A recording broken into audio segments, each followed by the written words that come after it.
Pourquoi les réactions allergiques se développent-elles? La prévalence des allergies a augmenté de manière considérable, notamment chez les jeunes. Ce constat nous amène à la question suivante. Pourquoi les réactions allergiques se développent-elles chez les êtres humains? Sachez-en plus ici. La plupart d'entre nous ont déjà eu la malchance d'avoir souffert d'une allergie. Les réactions allergiques augmentent au sein de la population. On estime qu'entre 30 et 40% de la population mondiale a déjà souffert d'une allergie. Alors, comment les réactions allergiques se développent-elles? Une réaction allergique correspond à une réaction du système immunitaire face à une substance qui, généralement, est inoffensive. Cette réaction se manifeste par des symptômes caractéristiques lorsque la personne est en présence de l'allergène responsable de l'allergie. En somme, le mécanisme de l'allergie est le suivant. Les anticorps du système immunitaire identifient certains agents environnementaux inoffensifs comme des dangers potentiels et agissent donc en conséquence pour expulser ces agents. Une allergie se manifeste par une inflammation au niveau des sinus paranasaux, de la peau et du système digestif, entre autres. L'existence de la réaction allergique nous amène à la question suivante. Pourquoi notre propre système immunitaire se retourne contre nous alors qu'il n'y a aucun danger réel? Nous vous rassurons tout de suite, il n'y a pas que des mauvaises nouvelles. Une allergie a beau être désagréable, elle peut supposer une avancée évolutive clé pour l'espèce humaine. Pour en savoir plus sur le sujet, continuez donc votre lecture. Vous en saurez plus sur le développement de l'allergie et sur son rôle pour l'évolution humaine. Pourquoi les réactions allergiques se développent-elles?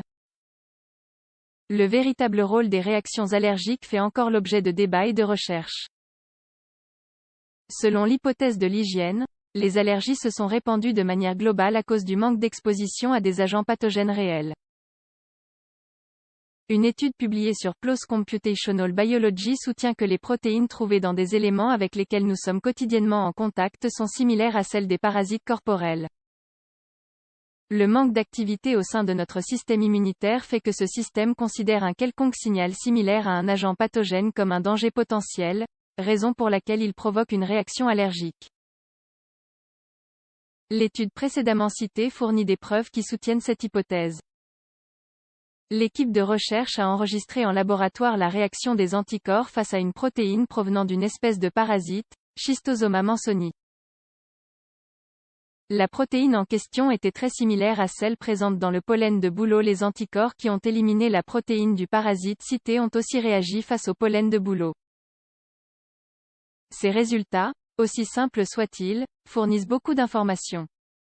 Il est possible que, face au manque d'alerte réelle, notre système immunitaire crée ses propres alertes.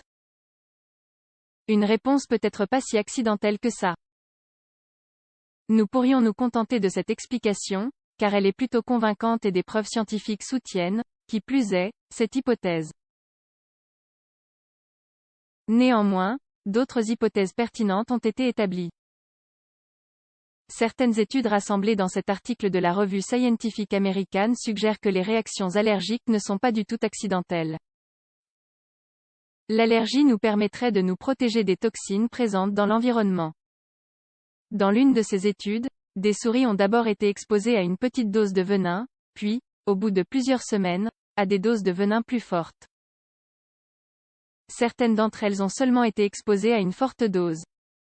Les résultats furent les suivants.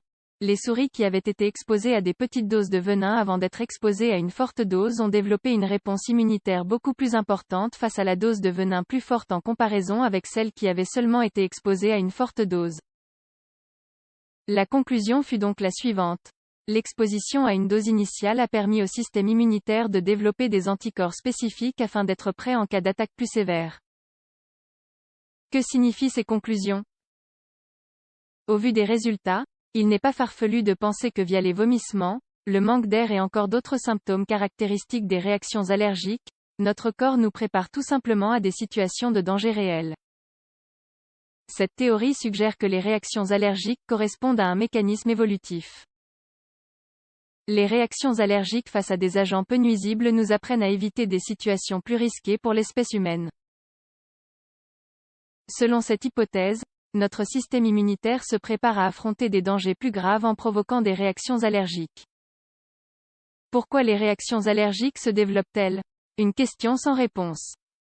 Comme nous l'avons vu, il existe deux théories pour expliquer l'augmentation de la prévalence des réactions allergiques. Pour le moment, il n'y a aucune certitude sur la question, il y a seulement différentes hypothèses. La véritable raison pour laquelle les allergies se développent continue d'être une énigme.